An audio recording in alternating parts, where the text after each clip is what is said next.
The first time my wife called me impossible, it wasn't in a fight. It was quiet, surgical. New Year's Eve, 9:17 p.m.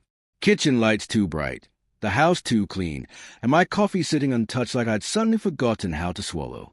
She sat across from me at the table, hands folded, eyes fixed on the steam curling off a mug, and said, "You're impossible. I can't do this tonight. Not we need to talk. Not please calm down. Just impossible. Like a diagnosis." And the strange part is this, the moment she said it, my phone buzzed once on the countertop, face down, like it was listening too. I didn't pick it up. I watched her instead, because the way she said it didn't sound like anger. It sounded like permission, like she'd finally found the word she needed to justify something she'd already decided. My name is Darius Cole, and if you've ever been painted as a problem in your own home, you know how it starts. Small rewrites, tiny lies, and a smile that never reaches the eyes. She pushed her chair back slowly, the legs scraping the tile, then stood and smoothed her top like she was about to host a dinner party instead of bury a marriage. "Your mood ruins everything," she said. I kept my voice level. "What mood?" Her jaw tightened. "That one. The one where you make people feel judged. The one where you always need to correct, always need to lecture. Tonight is supposed to be light." "Light," I repeated, like I was testing the word for weight. She sighed and looked past me toward the living room, where the string lights were already glowing and the playlist was already lined up like a script. "My sister is bringing people," she said. "I'm not doing this with you tonight. If you can't act normal, just stay out of the way." That's what she'd reduced me to, an obstacle in my own house. I leaned back, slow, and let a few seconds of silence stretch between us. Not because I didn't have words, because I had too many, and I didn't trust what they'd do once they left my mouth. "What do you actually want?" I asked. She blinked like I'd asked something unfair. "I want a peaceful new year," she said. "I want to start fresh. I want to stop walking on eggshells around you." There it was, the line she'd been feeding people for months. Eggshells, as if I was a storm and she was a victim trying to survive my weather. I glanced toward the hallway, toward my office door. It was closed. It always stayed closed when guests came. Not because I was hiding anything, but because that room still felt like mine. The rest of the house had slowly become her world, her decorations, her rules, her decisions made for us. But that room still had my shelves, my papers, my order, and lately that room had started feeling disturbed, like someone had been in it when I wasn't home. She followed my glance, and her eyes flicked away too fast. That tiny movement told me more than her words did. "I'm going upstairs," she said. "Please don't start anything." Then she walked out like she'd won. I stayed seated. I stared at the table grain, at the ring mark from my mug, at the spot where she'd pressed her fingers into the wood as if she needed something to hold steady. My chest felt tight, but my face stayed calm. That was my new talent, looking fine while something inside me tried to crack. A door creaked upstairs. A drawer opened, closed, opened again. Then my son came into the kitchen. He moved like he didn't want to be seen. Hoodie on, phone in hand. His eyes were alert in a way they shouldn't be on a night that was supposed to be fun. He stopped when he saw me. "You okay?" he asked softly. I didn't answer right away. I studied him, because a father learns the difference between just checking and something's wrong. "What's going on?" I asked. He swallowed. "Nothing. Just, Mom's stressed." "Stressed about what?" He shook his head, quick. "It's New Year. You know how she gets." But his voice didn't match his words. I kept mine gentle. "You've been watching the stairs like you're waiting for someone to fall." He looked toward the living room, then back to me. "Dad, can you just not argue tonight?" That hit harder than my wife's insult, because it wasn't just her saying I was impossible. It was my own son bracing himself for me to become the villain in a story I didn't even know I was starring in. I nodded once. "I'm not arguing." He exhaled like he'd been holding his breath all day. "Good." He started to turn away, then stopped, like the thought fought its way out of him. "Dad," he said, lowering his voice, "where's your folder?" The one with the house stuff. The air in the kitchen changed. I kept my expression neutral. Why? He hesitated. I saw Mom looking for something. Earlier, in your office. I didn't move. I didn't blink too fast. I didn't give him the reaction he expected. But inside, something cold slid into place. I asked quietly, "Did she find it?" He shook his head. "I don't know. She shut the door when she saw me." I stared at him. When was this? He glanced at the clock on the microwave. Like an hour ago. I nodded slowly, like I was processing something ordinary. But it wasn't ordinary. That folder had been missing for weeks. And she'd told me I probably moved it. I stood up and rinsed my mug. Not because I needed to, but because I needed my hands to do something normal. "You hungry?" I asked him. He frowned. "Dad." "I'm fine," I said. "Go get ready." He didn't move. "You sure?" I turned off the tap and faced him. "I'm sure." He watched me a second longer, then finally nodded and left. When he was gone, I walked toward the hallway. Not fast, not dramatic, just steady. My office door was still shut. The handle was angled slightly down, like it hadn't settled back fully after the last time someone touched it. I stared at it for a moment. Then I reached into my pocket for my key. It wasn't there. I checked again. Slower. Like maybe the key would appear if I pretended hard enough. Nothing. My key ring was missing the smallest key. The one that mattered. My throat tightened. I forced myself to breathe. Once, deep and quiet. That was the moment the story shifted for me. Because my wife didn't just call me impossible. She called me impossible right before people came over. Right before midnight. Right before something she wanted done while the house was loud. While the music was up. While I was distracted and everyone could say later, he was acting weird again. I stood there in the hallway, staring at my own locked door, and behind me I heard her voice float down the stairs, bright and sweet, like she hadn't just tried to shrink me at the kitchen table. "They are here," she called out. The doorbell rang. Laughter followed, and then my phone buzzed again on the counter. This time, the screen lit up. A notification from our bank. "Security alert. Account recovery email updated." My stomach dropped so hard it felt like my body forgot what gravity was. I didn't touch the phone yet. I didn't rush into the living room. I stood there, locked out of my own office, listening to my wife greet people like everything was fine, like the word impossible was just something she'd toss in the trash before guests arrived. Then, from the living room, I heard her sister's voice, low enough to miss if you weren't listening for it. "Are we still doing it right after?" she whispered. My wife answered without hesitation. "Not right at midnight," she said, laughing like it was a joke. "Give it a minute. 12:01. My blood went cold. 12:01 wasn't just a time. It was a plan. I walked back into the kitchen and picked up my phone at last, thumb hovering over the alert, because I already knew what I was going to see. But knowing didn't make it easier. The updated recovery email wasn't mine. It was an address I'd never seen before. And in the living room, my wife's laugh rang out again, warm and easy, as if she wasn't setting a trap in the same house where our son still slept upstairs. I stared at the screen until the letters stopped blurring. Then I set the phone down gently, because I wasn't going to explode. Not tonight. Tonight, I was going to watch every move. And I was going to find out exactly what was scheduled for 12:01 a.m. The doorbell rang again. Then again, like the house was being claimed by noise on purpose. I stayed in the kitchen for one more second, staring at the bank alert, letting it burn itself into my head. Account recovery email updated. Not mine. Not an accident. I could hear my wife in the living room, laughing too loudly, welcoming people and with that warm voice she saved for everyone except me. She had a gift for performance.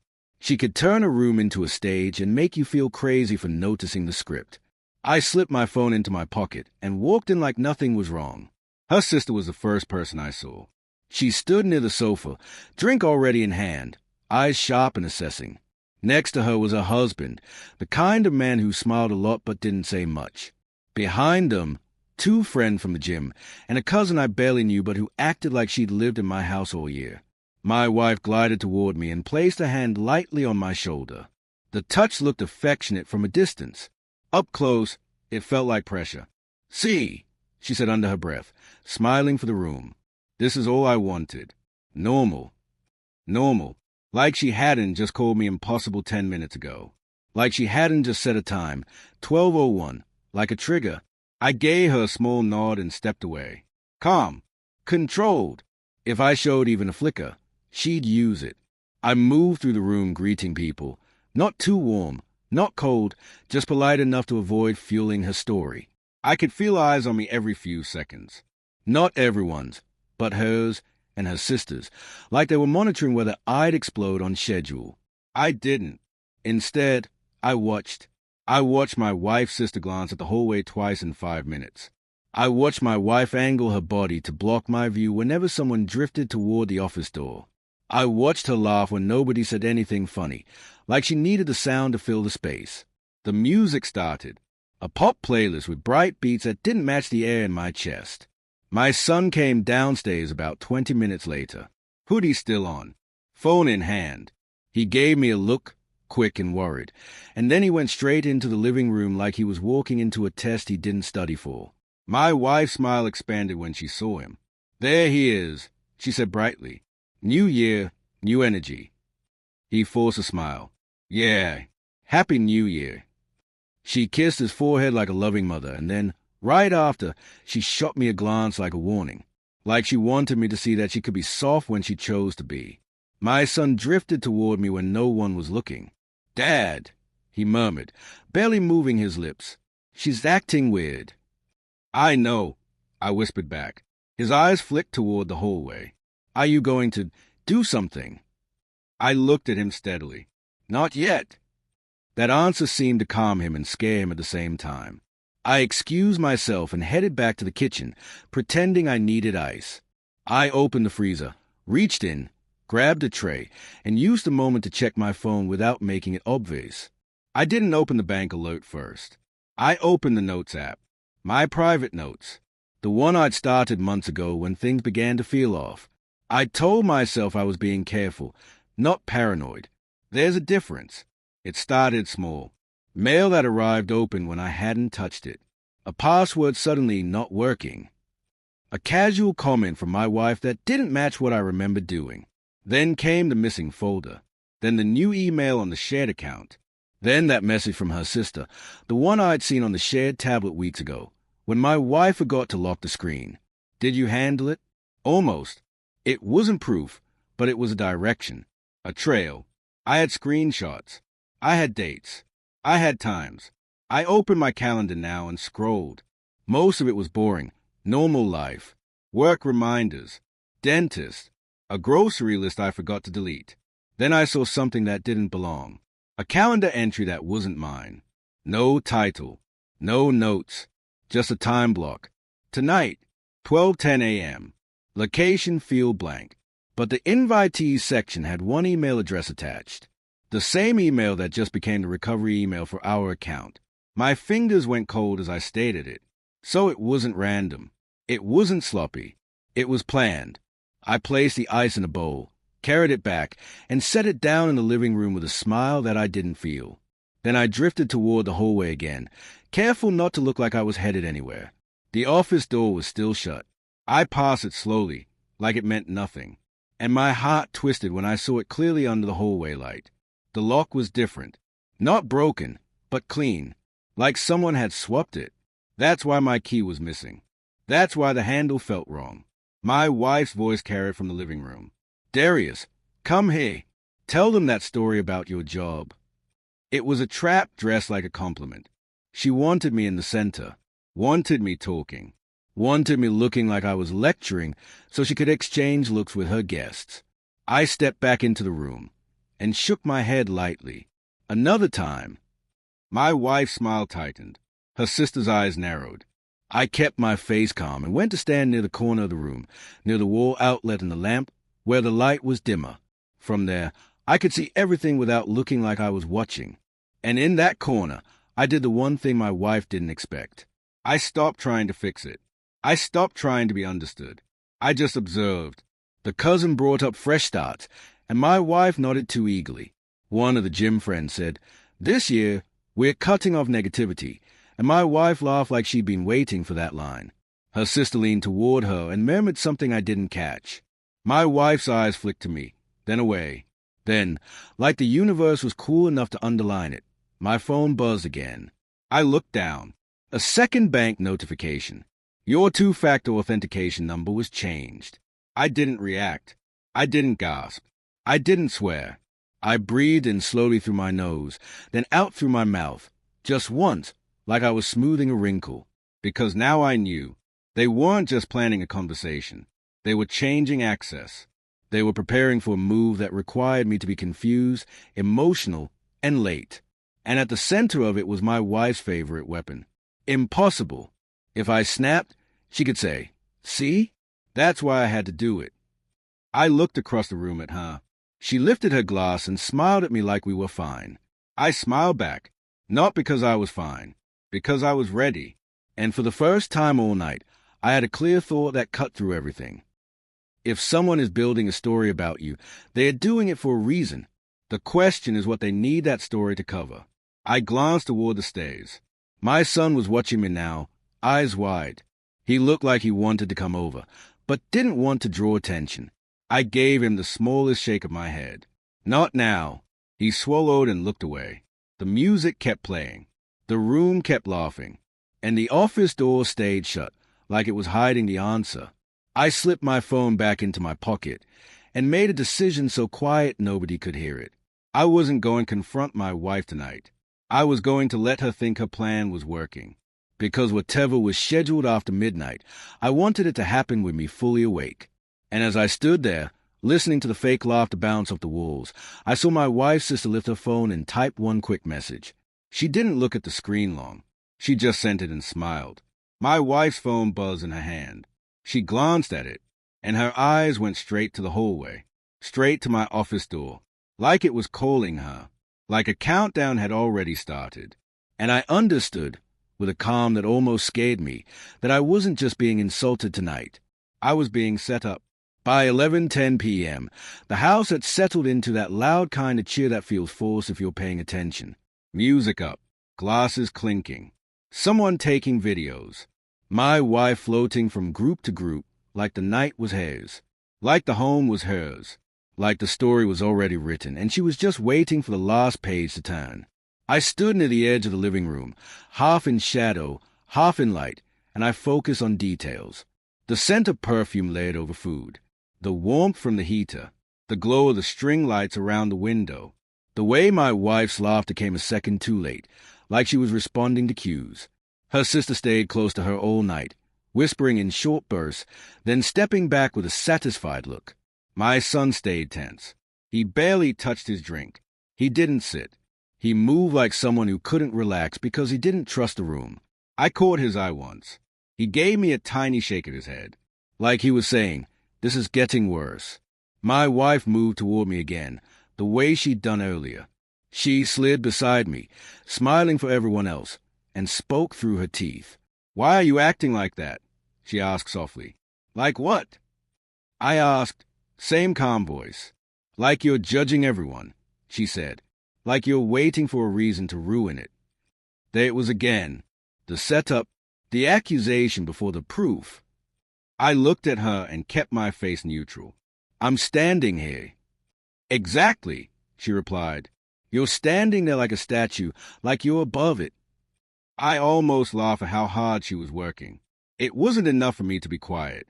She needed me to be wrong even while quiet. I leaned in slightly, not aggressive, just close enough that only she could hear. "Tell me the truth," I said. "What happens at 12:01? For a split second, her smile froze. Then it returned, brighter than before. She laughed loud, like I'd told a joke, and patted my arm. "You see?" she called out to the room. His being intense again. A couple people chuckled. Not because it was funny, because they didn't want to be uncomfortable. Her sister's eyes landed on me and held. A challenge, a warning, a promise. I stepped away, refusing to feed it. I walked toward the kitchen, pretending I needed water. Halfway there, I heard my wife's sister speak, low and quick. "Don't push him," she whispered. "If he blows up, It's perfect. But if he doesn't, we still go. We still go. I froze for half a second, then kept moving like I didn't hear it. In the kitchen, I poured water and let my hand steady on the glass. The light above the sink was harsh, making everything look too clear. My phone buzzed again. A text from an unknown number. Only 4 words. He knows. Move now. My throat tightened. I didn't know who he was supposed to be. Me? A lawyer? Someone else? But the message told me one thing. Someone outside this house was watching the plan too. I slipped my phone away and walked back in. The living room was even louder now. People were gathering near the TV for the countdown. My wife had her phone out, camera ready, angling herself so she looked perfect. Her sister stood beside her like a bodyguard. My son stood near the stage, arms crossed, eyes scanning the room. When I reached him, he leaned in. "Dad," he whispered. "Mom told Auntie to check your office again." My pulse stayed steady, but my mind moved fast. "When?" "Like 10 minutes ago," he said. "I heard them in the hallway." Auntie said, "Not yet." Mom said, "Just wait until it's loud." I nodded once. "Stay close." His eyes widened. "What are you going to do?" "I'm going to let them show their hand," I said. He swallowed. "Dad, please be careful." I looked at him and softened my voice just a little. "You too." The countdown started soon after. 10. People shouted, smiling, phones in the air. 9. My wife moved toward me, placing herself beside me for the camera. Her hand slid onto my back again, gentle to the room, controlling to me. 8. Her sister leaned forward, whispering into my wife's ear. My wife nodded without looking. 7. I kept my eyes forward, but my attention split in two, half on the room, half on the hallway. 6. My wife pressed closer, forcing the image. Happy couple. Perfect home. Fresh start. 5. My son stood stiff near the stage, staring at the hallway like he expected a shadow to move. 4. I felt my own breathing, calm and measured. The calm didn't mean I wasn't scared. It meant I wasn't giving them what they wanted. 3. My wife's smile widened, and for a moment I saw something behind it. Not joy, a kind of anticipation. 2. Her sister's eyes darted to the hallway. 1. The room erupted. Cheers. Noise. Hugging. Glasses clinking. Someone shouted New Year, like that alone could erase everything that happened last year. My wife turned quickly and kissed my cheek. Quick, light, for the camera. Not for me. Then she raised her glass and laughed, loud and bright, and I felt it. The timing. The way her sister was already shifting her weight, ready to move. The way my wife's eyes flicked to the hallway again. And right then, in the middle of the noise, I leaned slightly toward you, the listener, because you need to hear this part the way I heard it. If you've ever been called a problem so someone else can play innocent, stay close. Subscribe now, and if you won't, comment why you think you're safe. My wife's sister started moving toward the hallway.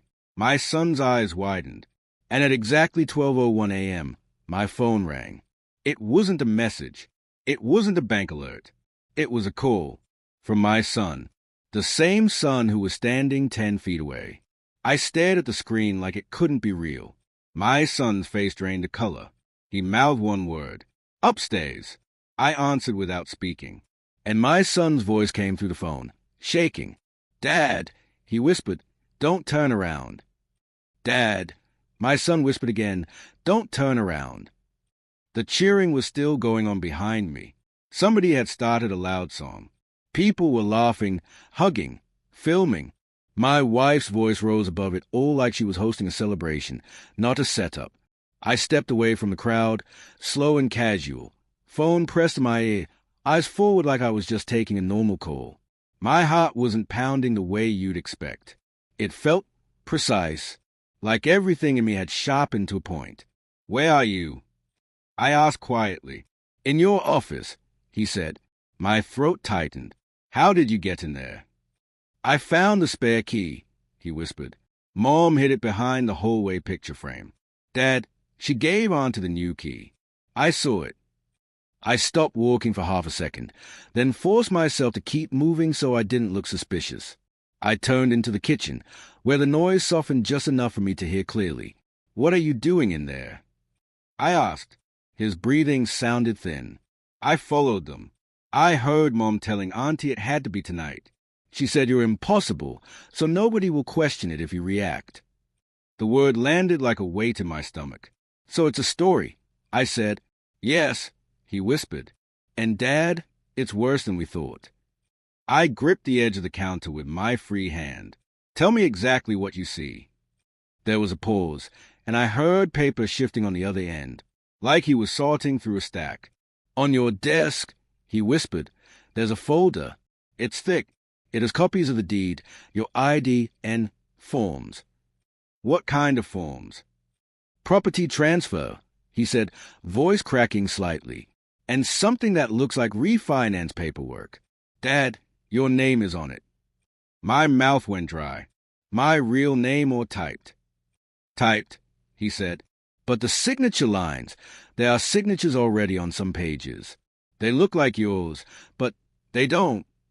I closed my eyes for a moment, just 1 second. Not to pray, to stop myself from walking into the living room and flipping the whole table. "Are you sure?" I asked. "Yes," he said. "I'm looking at it." I breathed out slowly. "Okay, keep talking." He swallowed hard. "There's also a letter, Dad." A letter. That was the thing he'd teased on the call before. The thing he said wasn't just about the house. My voice stayed low. "Read the top." He hesitated. "It's addressed to a lawyer." My eyes opened. "Read one line." His voice dropped even lower. It says, "I've been trying to protect my son and myself, but my husband's behavior has become unpredictable." My grip tightened on the counter. Unpredictable. Impossible. Those weren't feelings. Those were labels designed for paperwork. Labels designed to justify taking something and claiming it was safety. "Keep going," I said. He took a shaky breath and read another line. "He has outbursts. He intimidates. He refuses to cooperate. I fear what he might do when he realizes I'm leaving." My chest went cold. My wife wasn't just trying to move money or take the house. She was building a record, a story that painted me as a threat, a story that would make people nod and say, "Oh, that makes sense," if I ever raised my voice. I stared at the kitchen wall, at a framed photo from years ago, the three of us smiling at some beach we barely remember now. I wondered how long she'd been rewriting our life in her head. "Dad," my son whispered urgently, "there's more." I steadied my voice. "Go on." "There's a section where she lists examples," he said. "She wrote about Thanksgiving, like you screamed at everyone. You didn't scream. You argued, but you didn't scream." I shut my eyes again, jaw tight. "She's exaggerating." "She's lying," he said, voice breaking. "And Auntie is helping." "Dad," I heard them earlier. Auntie said, "Once we get the signatures, it's done." Mom said, "And if he flips out, it proves everything." There it was. The trap wasn't just the paperwork. The trap was my reaction. If I exploded, I would become the evidence. If I stayed calm, I might still lose the house. Unless I got smarter faster than they expected. I lowered my voice. "Listen to me. Do not confront them. Do not let them know you're in there." "I won't," he whispered. "But Dad, what do we do?" I stared at the counter, at the knife block, at the bowl of ice I brought out earlier like everything was normal. The normal objects in a house where nothing felt normal. "We do nothing loud," I said. "We do nothing emotional. We do nothing that gives her the story she wants." My son was quiet for a second, then whispered, "Dad, she's coming." My spine went rigid. "Who?" I asked. "Auntie," he breathed. "I hear her in the hallway." My mind moved fast. "Hide the letter. Take photos if you can." "I already did," he whispered quickly. "I took pictures of everything." "Good. Smart." My wife's voice floated from the living room, calling out something cheerful. Her laugh followed. The sound made me want to break something, but I didn't. I held the phone tighter and kept my voice steady. Okay, I said. Listen carefully. If she enters, you step into the closet and lock it. You understand? Yes, he whispered. The kitchen felt suddenly too small. The air felt thin. The noise from the living room felt like it was coming through water. Auntie just opened the door, he whispered. My stomach dropped. What is she doing? I asked. She's walking to the desk, he said, barely audible. She's flipping through the papers like she owns them. My hand clenched into a fist without me deciding. I forced it open. Dad, he whispered, she's on the phone. With who? He paused. With Mom. My wife. In my own house. Coordinating a move while she laughed downstairs. My son's voice shook. Dad, Auntie just said, it's all here. After he signs, we file. After I sign. So the goal was to get me to put my hand on those pages, to trap me into cooperating. And if I refused, I'd be impossible. I spoke slowly, like each word mattered. Do you see anything with a date? Yes, he whispered. Today's date is printed on one page. Do you see a notary section? I asked. He turned pages. Yes, there's a line for a witness too. My mind locked onto it. A witness, a notary, a stage signing. That's why the guests were here.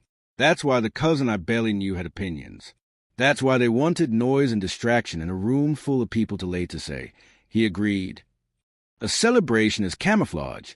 My son's breath hitched. Dad, Auntie is walking toward the closet. My chest tightened. Get in, I whispered. Now. I heard quick steps. A door creak. Then silence. I held my breath. Then my son whispered, almost soundless, I'm inside. I exhaled once, carefully. What do you hear? I asked. Auntie is in the room, he whispered. She's saying your name. My skin prickled. What is she saying? I asked. He paused, then whispered the words that made my blood turn to ice. She said, if he refuses to sign, tell them he threatened you. The letter covers it. I stared straight ahead, eyes open, and the room around me blurred. Because in that sentence, everything became clear. They weren't just stealing. They were preparing to destroy me if I resisted. And downstairs, my wife laughed again, bright and fearless, because she believed she'd already won. I didn't move for a full second. Not because I froze, because I was calculating. In the living room, the music was still pumping. Somebody popped another bottle. My wife's laugh rose again, bright and effortless, the kind of sound that makes other people relax. But I couldn't relax. Not after what my son just whispered into my ear through the phone. If he refuses to sign, tell them he threatened you. The letter covers it. They weren't just planning to take the house. They were planning to weaponize my reaction. And the worst part is, they built the room for it. The witnesses, the noise, the story already planted in everyone's mind. Darius is impossible. I kept the phone pressed to my ear and spoke softly into it, like I was talking about nothing. Stay in the closet, I told my son. Do not breathe loud. Do you hear me? Yes, he whispered. Good, I said. If she opens the closet, you call me again. Don't yell. Just call. I hung up before he could answer, not because I didn't care, but because I couldn't stand in the kitchen holding a phone like a man about to catch bad news. It would look like something. And tonight, everything I did could be used. I walked back into the living room with a glass of water in my hand like I'd been thirsty. My wife spotted me instantly. Her eyes found me the way a spotlight finds a performer who missed a cue. She smiled at me from across the room, wide and sweet, and for a second the smile felt like a threat. I didn't smile back. I let my face stay neutral. One of the gym friends shouted, "Speech!" My wife clapped and turned toward me. Yes, Darius, say something. Kick off the year right. This was the moment she wanted. Get me talking. Get me emotional. Get me sounding intense. I took one sip of water, set the glass down, and lifted my hand slightly. No speech, I said, calm and clear. I'm not feeling great. Her smile tightened. You're fine. I shrugged once. I'm not. A few people laughed awkwardly. My wife took a step toward me, eyes sharp now, voice still sweet. Don't do this. I leaned in just enough to keep it private. I'm not doing anything. Her eyes narrowed. The sister watched us like she was waiting for fire. I turned away and addressed the room with the same calm tone. Happy New Year, I said. I'm going to call it an early night. You all enjoy. My wife's face flickered. Just for a second, because I wasn't following the script. She recovered fast. He's just tired, she told everyone with a laugh. You know him. There it was again. The label dressed up as a joke. I nodded once like it didn't bother me and walked toward the hallway. My wife followed. Not running. Not obvious. Just close enough to control. Why are you acting like a stranger? She hissed softly when we reached the hall away from the group. I kept my voice flat. I'm going to bed. No, she said, still trying to keep her tone low. You're not. You're going to stay down here and be normal. I looked at her. You call me impossible. Now you want me to perform. Her jaw clenched. I called you impossible because you make everything hard. I held her gaze. Then let me be hard upstairs. For a second, she looked like she might snap. Then she remembered the guests. She stepped closer and smiled, but her voice went colder. Don't embarrass me. I didn't answer. I walked past her, and I felt it, right behind my ribs, the urge to swing open the office door and drag the truth into the room. But I didn't, because the truth needed to land clean, not messy. I reached my bedroom door, opened it, and stepped inside. Then, instead of going to bed, I moved quietly to the closet and pulled out a spare box I kept on the top shelf. Old papers, extra keys, things I hadn't mattered in years. I found what I needed, a small flash drive, and a second phone I kept powered off, the one I used when I wanted no shared accounts, no family access, no surprises. I turned it on. Then I waited. Not long. 30 seconds later, I heard footsteps in the hallway. Soft, careful, not my wife's. Heavier, slower, her sister. I didn't open the door. I didn't watch through the crack. I listened. A slight click near the office. The soft scrape of a key against metal. Then the office door opened. My pulse stayed calm, but my stomach tightened. They were moving right now, while the party was still loud, while people were laughing, while my wife could later say, we were all together. Nothing happened. I stepped back into the hallway quietly, moving like I belonged there. I walked toward the stairs slowly, as if I was going up to bed. As I passed the office, I heard the faintest sound. Paper shifting, a drawer opening, a whisper. My son wasn't yelling. He was staying hidden, like I told him. I kept walking. I went upstairs just enough to look like I was going to bed. Then I stopped on the landing and listened again. My wife's voice floated from the living room, loud and cheerful. Who want another round? She wasn't worried. That told me everything. I came back down the stairs and walked into the living room again. My wife looked relieved for half a second, like she thought I'd given in. See, she said brightly. He's back. He's fine. I didn't correct her. I just said, I'm going to turn the music down. Headache. A few people groaned playfully. My wife's sister's husband shrugged, not caring. But my wife's eyes sharpened. Leave it, she said. I smiled politely. I can't. Then I walked straight to the speaker and turned the volume down by half. Not silent, just quieter. Enough for me to hear the whole way. Enough for someone else to notice. My wife's smile slipped. Her sister's eyes flashed. And right then, from the hallway, I heard a soft thud, like a trash bin being bumped. I moved without thinking, calm but fast, and stepped into the hallway. The office door was slightly open. My wife's sister wasn't in the room anymore. She'd stepped out for a second, and in that second, I saw something on the floor near the small trash bin by my office desk. A crumpled paper, not thrown away casually, thrown away fast. I bent down, picked it up, and smoothed it open. It wasn't just a paper. It was a printed email chain. I recognized the language instantly.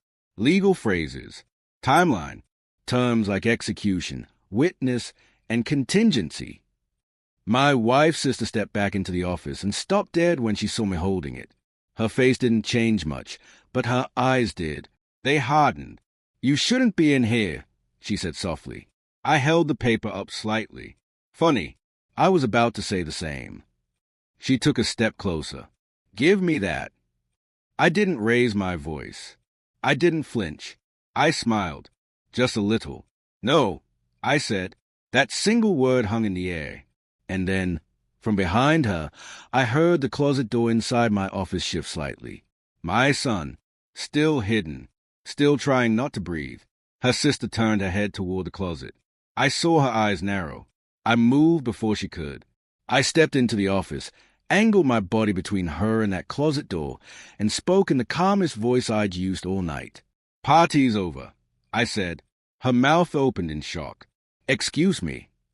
I looked past her, down the hallway, toward the living room full of witnesses. "Everyone out," I called, loud enough to carry. "Now." My wife's laugh cut off like someone yanked the cord. And my son, still hidden, whispered my name from inside the closet like a warning. The room didn't go quiet at first. It went confused. That's always the first stage when a lie gets interrupted. People laughed like it was a joke. Somebody said, "What?" Someone else said, "Come on, man." My wife walked into the hallway fast, eyes wide, smile already prepared. "Darius," she said, sharp but sweet, "what are you doing?" I didn't look at her right away. I looked at the guests. I looked at the phones in their hands. I looked at the way her sister was standing in my office doorway like she belonged there. Then I looked at my wife. "I'm not feeling well," I said, calm. "Everybody needs to go." My wife's smile trembled. "It's New Year's. Don't be dramatic." "Not dramatic," I said. "Just done." Her sister stepped forward. "You can't just throw people out." I held up the printed email chain in my hand. "You can't just walk into someone's office either." My wife's face flickered again. A tiny flash of panic. Then she recovered, because she's good at recovering. She laughed lightly and turned to the room. "He's having one of his moods. He gets like this." There it was. Impossible. Mood. Unpredictable. I could feel the trap waiting. So I did the one thing she didn't expect. I didn't argue the label. I ignored it. I spoke to the guest again, voice steady, not angry, not shaky. "Thanks for coming," I said. "Drive safe." Awkward silence. People started gathering their coats. Not because they understood, but because nobody wants to be the last person in a messy house. My wife followed them toward the door, still smiling, still trying to keep the story clean. Her sister stayed in the hallway, eyes locked on me. "You think you're smart," she said under her breath. I didn't answer, because I wasn't trying to win a hallway argument. I was trying to keep my son safe. When the last guest finally left and the door shut, the house changed instantly. The string light still glowed, but the warmth was gone. My wife turned to me slowly, the smile dropping from her face like a mask. "What is wrong with you?" she snapped. I kept my voice quiet. "Go upstairs." Her eyes narrowed. "Excuse me." "Go upstairs," I repeated. "Now." She let out a sharp laugh. "You don't get to order me around." I stepped into the office and tapped the closet door gently with my knuckles. 3 light taps. A signal. My wife's eyes went to the closet. Her face tightened. "What is that?" I opened the closet door. My son stepped out, pale, breathing shallow like he'd been underwater. My wife's expression shifted so fast it almost made me dizzy. Shock first, then anger, then something colder. "Why are you in there?" she demanded. My son's voice shook, but he didn't back down. "Because I heard Auntie say you were going to steal Dad's house." My wife's mouth opened. Then she turned on me immediately. "You told him that? You're involving him now." I stared at her. "He heard you. That's why he called me at 12:01. For a second, she didn't speak, because the timestamp pinned her to the wall. She tried to regain control by shifting again. "This is insane," she said loudly. "Both of you. This is exactly what I mean. Impossible. Unstable. You're turning our son against me. My son flinched, but he didn't step back. I stepped forward slightly, careful not to crowd her, careful not to give her the intimidation story. Stop, I said, calm and flat. Don't use that word like a weapon. She scoffed. A weapon? You hear yourself. I held the printed email chain up again. Explain this. Her eyes darted to it. Her sister moved closer, trying to take it, but I pulled it back. My wife's voice went softer, dangerous. Put that down. You don't know what you're reading. Then explain it, I said. Silence. Her sister broke it. You're overreacting. It's just paperwork. My son's voice cracked. Paperwork with Dad's name on it. My wife's eyes flashed. You don't understand adult things. I looked at my son. You did the right thing, I told him. Then I looked back at her. Here's what's going to happen, I said, still calm. You're going to bed. Both of you. We talk tomorrow with lawyers involved. My wife laughed again, but this time it had no warmth. Lawyers? You're threatening me now. No, I said. I'm protecting myself. She stared at me, and I could see the calculation happening behind her eyes. If she pushes too hard, she exposes herself. If she stays calm, she might still finish the plan later. So she chose a third option. She stepped back and softened her voice, the voice she uses when she wants people to doubt themselves. Darius, she said slowly, you're not thinking clearly. You've been stressed. You've been acting suspicious for months. I was trying to help her start fresh. I didn't bite. I didn't argue. I turned to my son. Go to your room. Lock your door. He hesitated. Dad. Go, I said gently.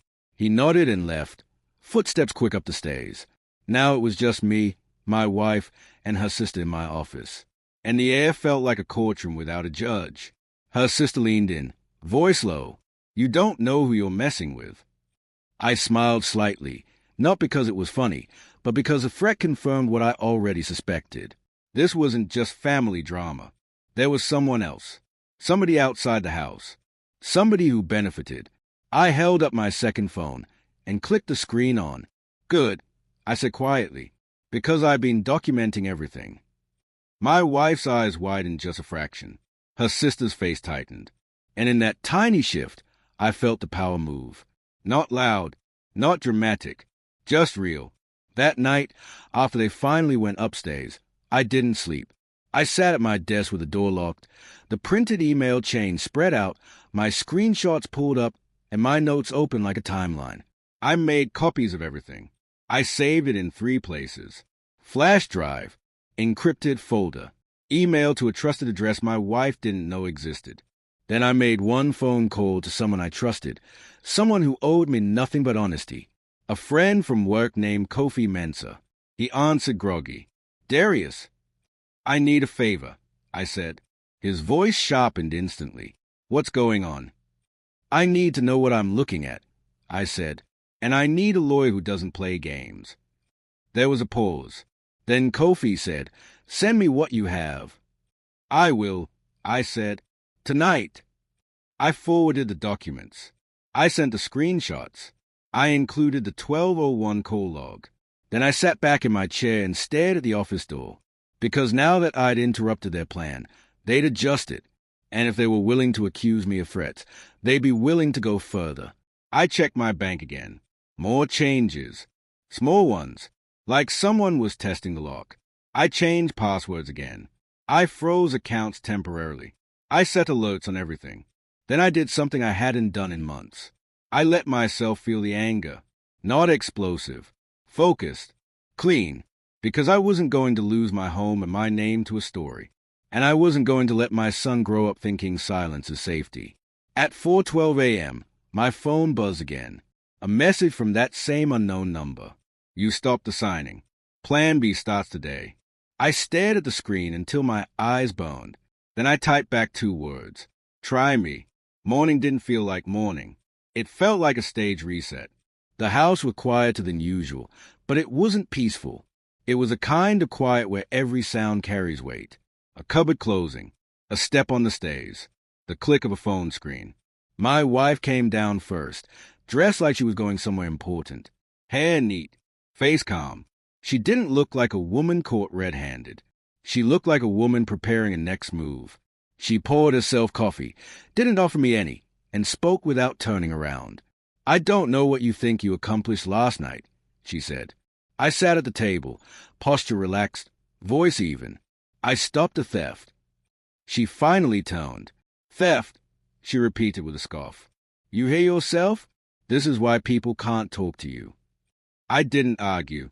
I let her speak, because every word she chose mattered now.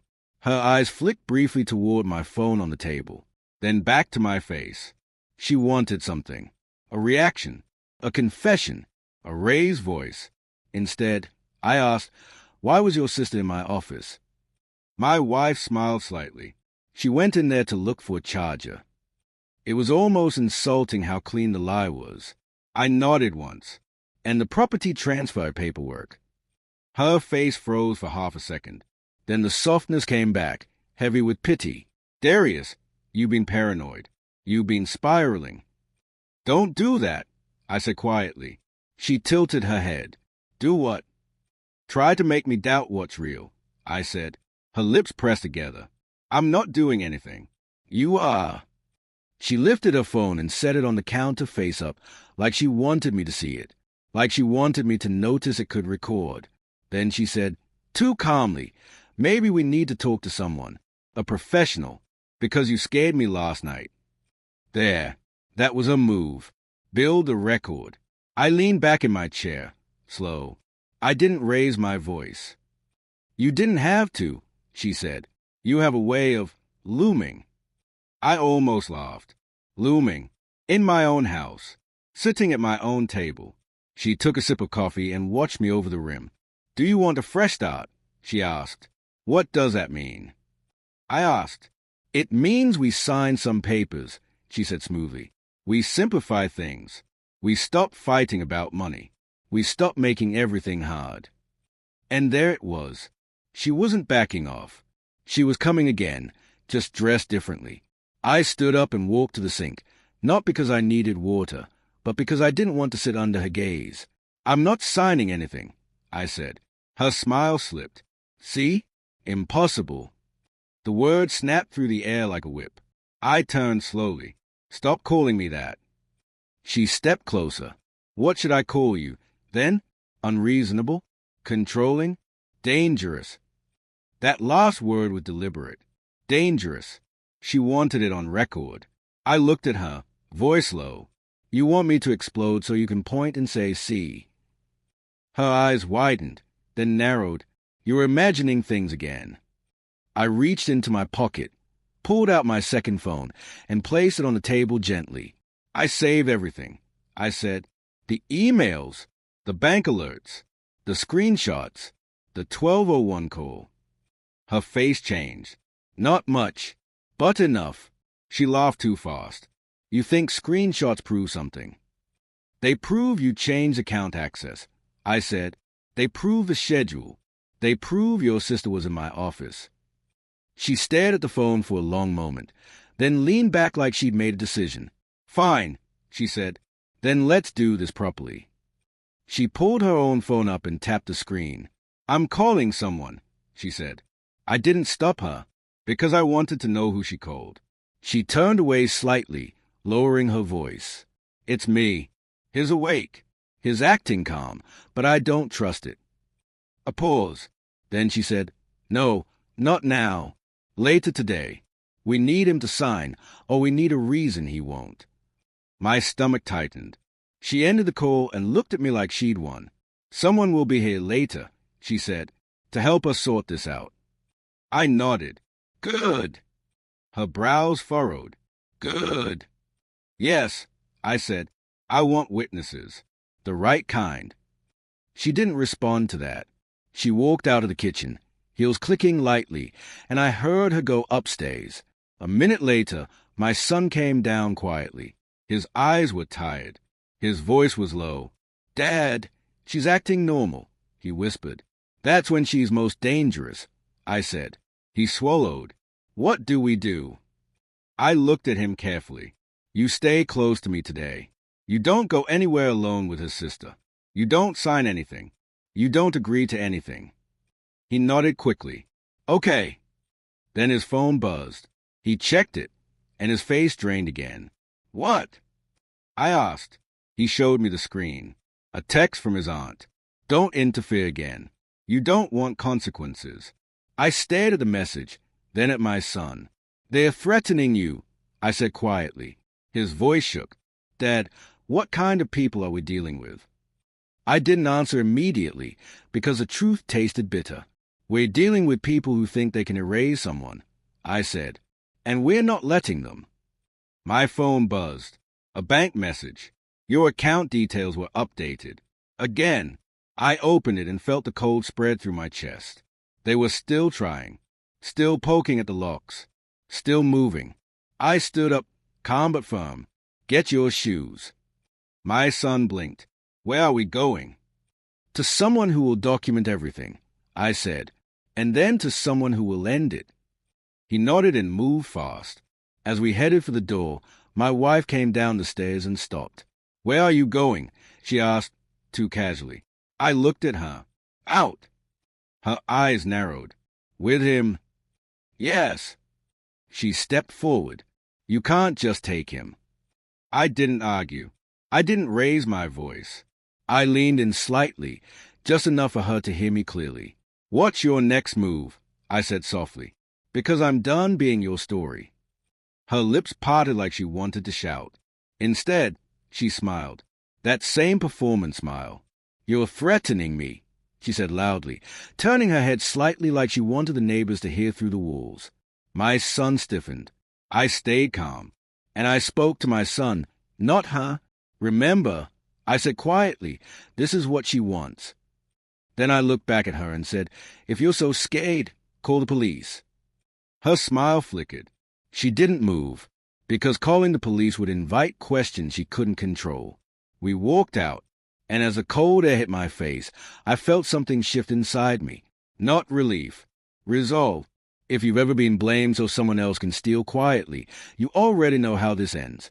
Subscribe now, because the next step is where most people lose everything. And if you won't subscribe, comment why you think you're the exception. My phone buzzed again as we reached the car. Unknown number. They're coming to your house. Don't be there. I stared at the screen, jaw tight, because now I knew Plan B wasn't a paper trick. It was a move, a real one, and it was happening today. We didn't drive far, just far enough to stop being characters in her house and become people in the real world again. Kofi met us at a small office building near the edge of downtown, the kind of place with plain walls and quiet hallways, where nobody cares who you are until you bring proof. He opened the door himself, took one look at my son's face, and his whole posture changed. This isn't just a marriage problem, Kofi said. No, I answered. It's a plan. Inside, he introduced us to a lawyer he trusted, a woman named Hadiza Okoye. Calm, direct, no wasted words. The kind of person who doesn't react emotionally because she's seen people try to manipulate emotions for a living. Hadiza scanned the screenshots in the printed email chain, eyes moving fast, face unreadable. Then she looked up. Do you have the original folder? It's in my office, I said. And you're locked out, she said, already piecing it together. Yes. Hadiza nodded slowly, like a puzzle clicking into place. They are trying to get you to sign something under pressure. And if I refuse, they'll claim I threatened them, I said. My son swallowed beside me. Hadiza's eyes softened briefly, then hardened again. That letter, she said, tapping the screenshot, is narrative building. It's not for court yet. It's for leverage. Kofi leaned forward. So what's the move? Hadiza looked at me. We do two things. First, protect your assets immediately. Second, force their hand in a controlled environment. I held her gaze. Meaning you don't confront them at home, she said. You don't give them a private scene. You make them try again, but in front of the right witness. My son shifted. So we let them think we don't know. Hadiza nodded. Not fully. We let them feel confident enough to step into the trap. We spent the next hour moving with purpose. Hadiza filed an emergency notice with the bank's fraud department. She drafted a formal email to freeze any transfer attempts tied to the altered recovery email and phone number. She prepared a written statement about the attempted coercion, the altered access, and the presence of third parties in my locked office. Then she looked at me and said, "Now we set the meeting." I texted my wife one line. "We should meet today. Bring whoever you planned." No anger, no accusation, just a door opened. She replied in under a minute. Finally, 3 p.m. Home. Home. Of course she wanted home. That's where she controlled the lighting, the timing, the mood, the witnesses she chose. Hadiza shook her head. "No, not home." I typed again. "Not home. Public office. Neutral place." A pause. Then her reply came. "You're making this difficult again." There it was. The label, right on schedule. Hadiza leaned in and spoke softly. "Answer once. Calmly. Don't debate." I typed, "Neutral place protects everyone. 3 p.m. Hadiza Okoye's office." This time, there was a longer silence. Then, "Fine." Kofi let out a low whistle. "She's going to show." "She has to," Hadiza said. "If she doesn't, she loses momentum." At 2:56 p.m., we were seated in Hadiza's conference room. My son sat close to me, hands clasped tight. Hadiza had her laptop open, a notepad ready, and a second colleague quietly present as a witness. Kofi stood near the window, arms crossed, watching the street below. At exactly 3:02, my wife walked in. Her sister followed. And behind them came a man in a suit holding a thin folder and a pen like he'd done this before. My wife smiled the moment she saw me. Sweet, controlled, public. "I'm glad you came," she said, like this was about peace. Hadiza stood. "You can sit." The suited man looked confused. "Who are you?" Hadiza didn't flinch. "I'm counsel. State your name and role." He hesitated. "I'm a document consultant." Hadiza nodded slowly. "So you're not an attorney?" My wife's smile tightened. Her sister's eyes flicked toward the door like she was measuring exits. Then the suited man opened his folder and slid papers onto the table. And I saw them. My name typed neatly at the bottom. Signature lines waiting. A notary block. A witness line. And a date that matched the day. Hadiza's voice stayed calm, but it landed like a hammer. "Before anyone signs anything," she said, "we're going to talk about the forged access changes." My wife's face went blank, and for the first time, I saw the truth beneath her performance. Fear. My wife didn't explode. She didn't cry either. She tried to glide. That's what she always did when reality threatened her plan. She tried to float above it and make everyone else look irrational. "What is she talking about?" My wife asked, voice calm, eyes wide with fake confusion. "This is exactly what I mean. He's been suspicious." Hadiza didn't look at her. She looked at the suited man. "You changed the recovery email and phone number," Hadiza said. "We have the timestamps." "Explain that." The man blinked. "I didn't change anything." Hadiza slid her laptop forward. The screen showed the bank alerts, the timestamps, the updated email, the number. Then she slid forward the printed email chain I found in my office trash. The suited man's throat moved as he swallowed. My wife's sister stepped in fast. "This is a misunderstanding." Hadiza turned her head slightly. "You were in his locked office." "Explain that." My wife's sister's eyes narrowed. "I was looking for a charger." Hadiza's colleague spoke for the first time, voice steady. "In a locked room you had a key for." Silence. My wife's smile trembled. Just a little. Then she switched tactics. She leaned back and sighed, heavy and disappointed, like she was a patient adult in the room. "This is why I wanted to leave," she said softly. "He's controlling. He records things. He twists everything." Hadiza looked at her directly now. "Then why attempt to transfer a property today?" My wife's eyes flashed. "It's not a transfer. It's a restructuring. For stability." "For whose stability?" Hadiza asked. My wife's mouth opened, closed, then opened again. For our son. My son's shoulders tensed. His face tightened like he wanted to disappear. Hadiza turned to him gently. Did you know about this? My son shook his head. No. My wife's sister snapped. He's confused. My son's voice shook, but he spoke. I'm not confused. I heard you. The room changed, because it's one thing when a husband accuses. That fits the story they want. Bitter man, difficult man. But when the son speaks, the mask cracks. My wife's eyes went sharp. What did you hear? My son swallowed hard, then said it anyway. I heard you say if Dad refuses, he began, voice trembling, you'll tell people he threatened you, and you said the letter covers it. My wife's face drained. The suited man looked down at his folder like he wanted to vanish into it. Hadiza didn't raise her voice. She didn't need to. That's conspiracy to misrepresent, she said. And if signatures were copied, it becomes fraud. My wife slammed her palm lightly on the table, not hard enough to look violent, just hard enough to look offended. This is insane, she snapped. He's turning our son against me. I finally spoke, calm and clear. You did that yourself. Her eyes swung to me, full of heat. You're impossible. I nodded once. And you needed that word to steal clean. She stood abruptly. We're done here. Hadiza didn't move. Sit. My wife rose. Excuse me. Hadiza's tone didn't change. If you walk out, I file today. Police report, bank fraud, civil injunction. My wife stared at her. Then she sat back down slowly. Her sister leaned close and whispered something into her ear.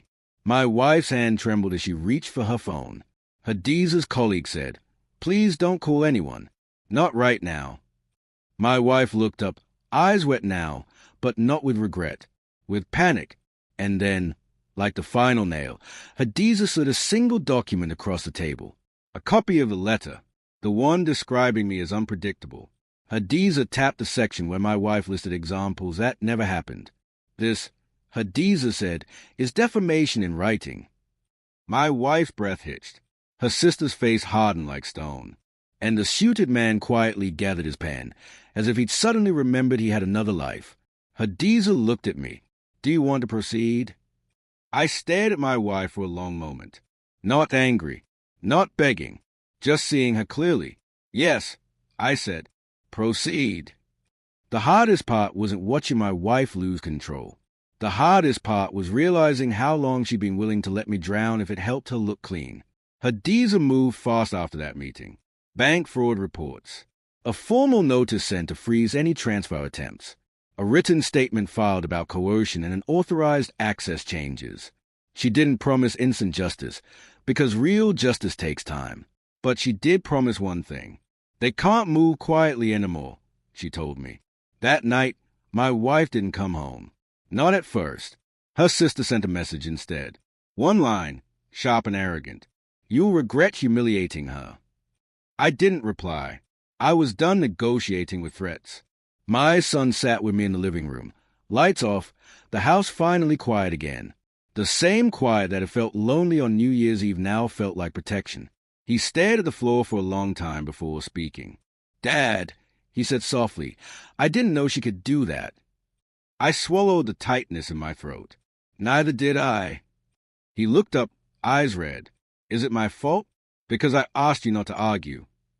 No, I said immediately. You were trying to survive. That's not your fault. He nodded, but his shoulders still shook slightly, like he was holding back something heavy. I leaned back and let my voice stay calm. You saved me. He blinked. I just called you. That call was everything. I said, you didn't freeze. You didn't pretend it wasn't happening. He stared at his hands. I was scared. I know, I said. Courage still counts when you're scared. A few days later, my wife finally came back with a different tone. No laughter. No performance. She stood in the doorway like someone walking into a courtroom and whispered, Why did you do this to me? I didn't move from the sofa. I didn't raise my voice. I asked one question. Why did you try to take my home? Her eyes filled. I felt trapped. I nodded slowly. So you decided to trap me? She flinched like the words hit harder than shouting. I didn't think it would go this far, she said. But it did, I replied. And you were fine with it. She stepped forward. Can we talk without lawyers? I shook my head once. No. Her face tightened. So you're done? I paused. Not because I didn't know the answer. Because I wanted the answer to land honest. I'm done being the villain in your story, I said. Yes. She stood there for a moment, like she expected guilt to change me. It didn't, because something inside me had finally settled. I wasn't fighting for her approval anymore. I was fighting for the truth. In the weeks that followed, I didn't feel happy all the time. I felt clear. That's different. My son stayed with me. We rebuilt small routines. Breakfast without tension. A quiet drive without someone rewriting my words. Nights where we could breathe. One afternoon, he said something that stuck with me. I didn't realize how much I was shrinking, he admitted. I looked at him. Me too. And that was a real revenge. Not yelling. Not humiliation. Not winning a shouting match. The real revenge was refusing to be erased. If you've ever been labeled impossible to justify betrayal, don't ignore it. Subscribe now. Don't wait until it's your house next. If you won't subscribe, comment why you still feel safe. That night, as I sat alone in my office, the room I almost lost without even knowing, my phone buzzed once. Unknown number. You think this is over. I stared at the message for a long moment. Then I turned the phone face down, calm. Because for the first time in a long time, I wasn't afraid of the next move. I was ready for it.